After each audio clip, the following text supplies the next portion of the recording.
नमस्कार, मैं आपके साथ सुचित्रा गुप्ता और इस वक्त की बड़ी खबर के साथ आपको पहले रूबरू करवा देते हैं जहां दिल्ली से ये बड़ी खबर।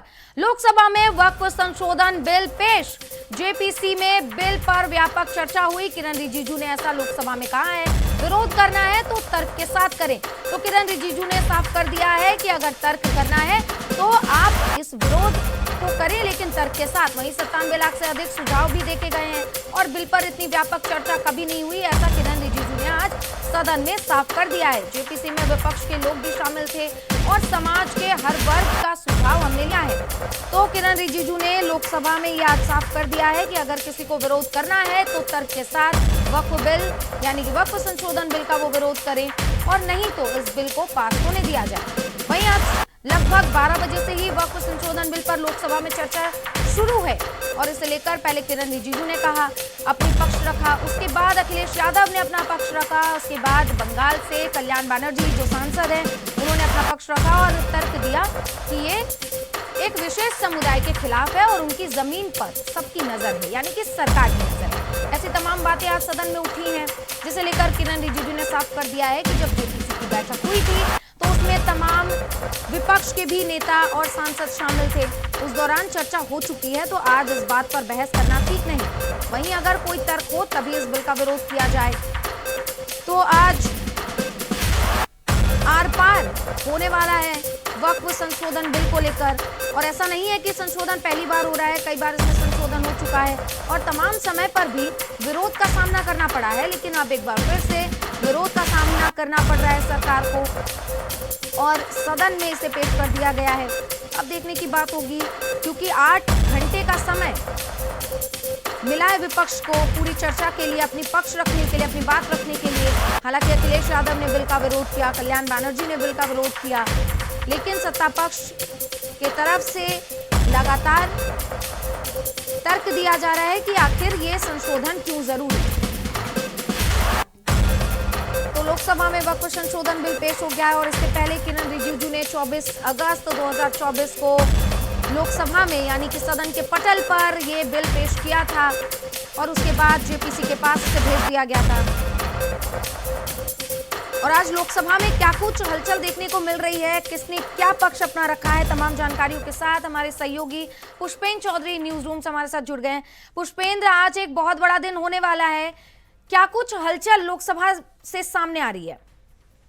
बिल्कुल सुचित्रा, लोकसभा में आज वित्त संशोधन बिल को पेश किया गया है और लगातार चर्चा जारी है। जिस तरीके से किरण रिजिजू ने वित्त संशोधन बिल को लेकर जो प्रतिक्रियाएं थी, जो भी उसमें बातें थी, वो क्लियर तौर पर सभी के सामने रखी और बताया कि इस बिल से किसी को भी किसी तरह का कोई नुकसान नहीं होने वाला है और ये पूरी तरीके से संवैधानिक है। लेकिन दूसरी तरफ जो विपक्ष के नेता है वो लगातार इसका विरोध करते हुए नजर आ रहे हैं। अगर हम गौरव गोगोई की बात करें, इसमें जो एक संशोधन किया गया है कि अब की बार इस वक्फ बोर्ड में महिला को भी ऐड किया जाएगा, तो गौरव गोगोई ने यही बात बताई कि जो पहले भी इसमें ऐसा संशोधन था, जो तलाकशुदा और विधवा महिलाएं थी उनको भी इस बिल में शामिल किया जा सकता था, इस बोर्ड में शामिल किया जा सकता था।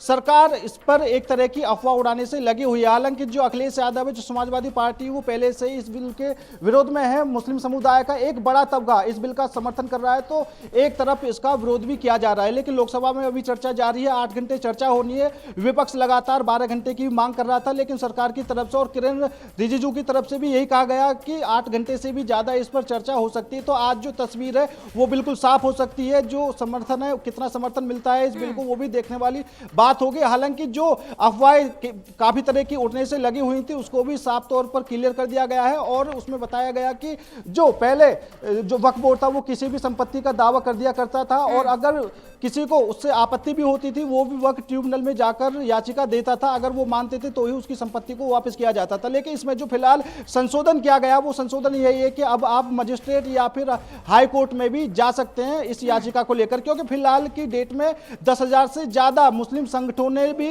याचिका दायर की हुई है, जो सुनवाई अभी तक नहीं हो पाई है। क्योंकि वक्फ बोर्ड पर इतनी संपत्ति है, सेना और रक्षा मंत्रालय के बाद तीसरे नंबर पर वक्फ बोर्ड की संपत्ति आती है। आखिर वो संपत्ति कहां पर है और उस संपत्ति से मुस्लिम समुदाय के लोगों का कितना विकास हुआ है, ये भी एक तरह का डाटा क्लियर नहीं हो पाया है। तो इसी को लेकर सरकार चाहती है कि कानूनी दायरे में इस बोर्ड को रखा जाए और किसको कहां पर कितनी संपत्ति दी जा रही है वो जिला मजिस्ट्रेट में रिकॉर्ड दर्ज किया जाए। जी सुचित्रा।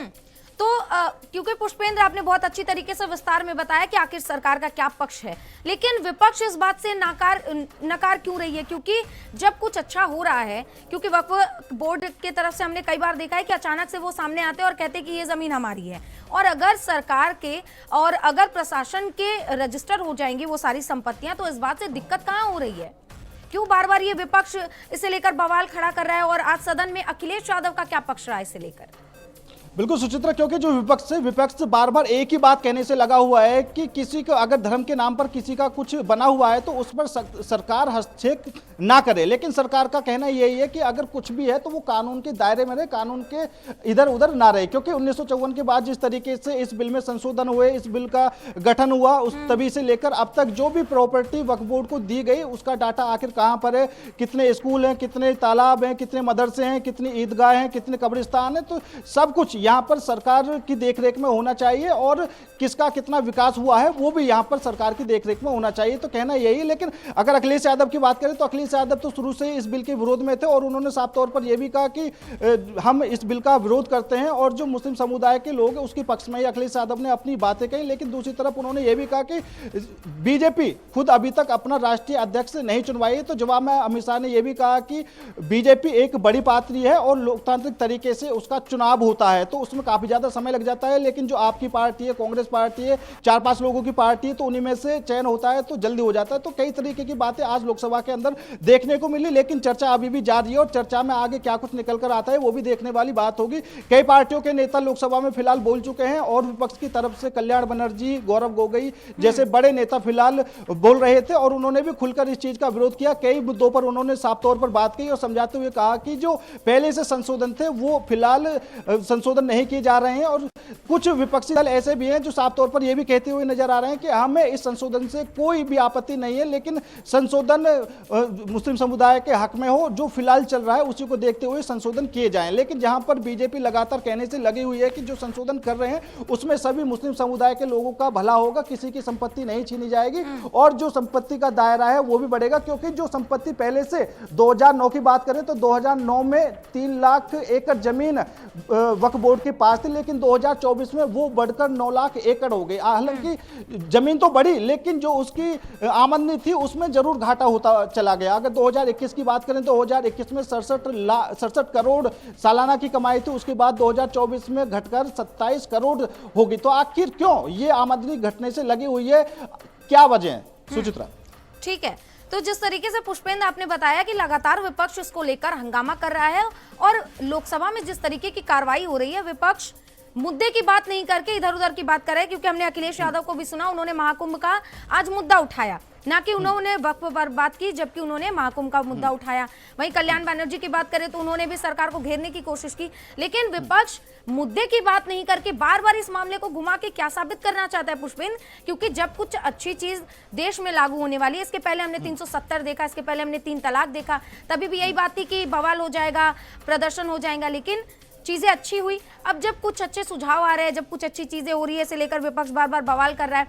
वहीं आप ये बता दीजिए अब इस पूरे मामले को लेकर किरण रिजिजू का लोकसभा में आज पक्ष क्या रहा? बिल्कुल, सबसे पहले सुचित्रा मैं ये बता दूं क्योंकि जो विपक्ष है वो लगातार अफवाह उड़ाने का काम कर रहा है और साफ तौर पर बीजेपी की तरफ से यही कहा गया कि जब 3 तलाक कानून बना गया था इसको लेकर भी विपक्ष ने लगातार यही दावे किए कि इससे मुस्लिम समुदाय को काफी ज्यादा नुकसान हो जाएगा और एक तरह से मुस्लिम समुदाय के मन में डर बैठा दिया। जैसे ये की बात करें, कई ऐसे कानून बने जिसको लेकर सरकार ने साफ तौर पर कहा कि इससे किसी को कोई प्रभाव नहीं पड़ने वाला है और अब फिर इसी बिल को लेकर भी विपक्ष वही काम करने से लगा हुआ है। हालांकि आपने बताया कि आज के लोकसभा में सदन में भी अखिलेश यादव ने पुराने मुद्दे उठा दिए, महाकुंभ की बात उन्होंने की, लेकिन साफ तौर पर सरकार की तरफ से पहले क्लियर कर दिया गया था कि 2 अप्रैल को यह बिल पेश किया जाएगा और 8 घंटे चर्चा होगी। तो मेरे हिसाब से विपक्ष के नेता है उनको दूसरे मुद्दों से ना जोड़कर फिलहाल इसी मुद्दे पर बात करनी चाहिए थी। लेकिन अगर बात करें किरण रिजिजू की तो उन्होंने साफ तौर पर और स्पष्ट तरीके से इस बिल को समझाने की कोशिश की। उन्होंने साफ तौर पर बताया कि इस बिल के गठन में फिलहाल जो पहले कोई महिला नहीं होती थी, अब की बार महिला को भी इसमें शामिल किया जाएगा। वो महिला कोई विधवा तलाकशुदा या तलाकशुदा महिला होगी। इसके अलावा शिया और सुन्नी दोनों सदस्य इस बोर्ड में होंगे, जो पहले नहीं होते थे। लेकिन फिलहाल यही बात है, क्योंकि विपक्ष आखिर क्यों विरोध करने से लगा हुआ है। अगर इस बिल में किसी तरह की कोई खामियां नहीं है और विपक्ष इन चीजों को समझने की कोशिश नहीं कर रहा है। अगर दूसरी तरफ हम ओबीसी की बात करें तो ओबीसी साफ तौर पर लोगों को भटकाते हुए भी नजर आ रहे हैं। वो साफ तौर पर कह रहे हैं कि अगर ये बिल पास होता है तो मुस्लिम समुदाय को काफी ज्यादा नुकसान होगा। दूसरी तरफ सरकार का कहना यह है कि नुकसान सिर्फ उन लोगों को होगा जो भूमाफिया हैं, जिन्होंने अवैध तरीके से वक्फ बोर्ड की संपत्ति को कब्जाया हुआ है। तो उन लोगों के मन में डर बैठा हुआ है। तो आखिर क्योंकि कई तरह के आरोप कांग्रेस की सरकार पर भी बीजेपी ने लगाया कि 2009 में आपने 123 संपत्तियां जो वक्फ बोर्ड की थी वो किसी के नाम कर दी। तो इस तरीके के जो डाटा सामने आ रहे हैं तो उसको लेकर भी सरकार काफी ज्यादा कड़ा रुख अपनाने से लगी हुई है। लेकिन कांग्रेस और विपक्षी दल लगातार, अगर इंडिया गठबंधन की बात करें तो वो हमलावर है और विरोध करने की कोशिश लगातार करते हुए नजर आ रहे हैं। सरकार साफ तौर पर समझाने की कोशिश कर रही है, लेकिन सबसे बड़ी बात यह है कि अभी तक चर्चा जारी है और आगे भी चर्चा जारी रहेगी। कितने लोग इसके समर्थन में होंगे, कौन विरोध करता है, वो भी देखने वाली बात होगी। सुचित्रा, ठीक है, बहुत बहुत धन्यवाद पुष्पेन तमाम जानकारियों के लिए। तो ये साफ है कि आज वक्फ को लेकर फैसला आ सकता है।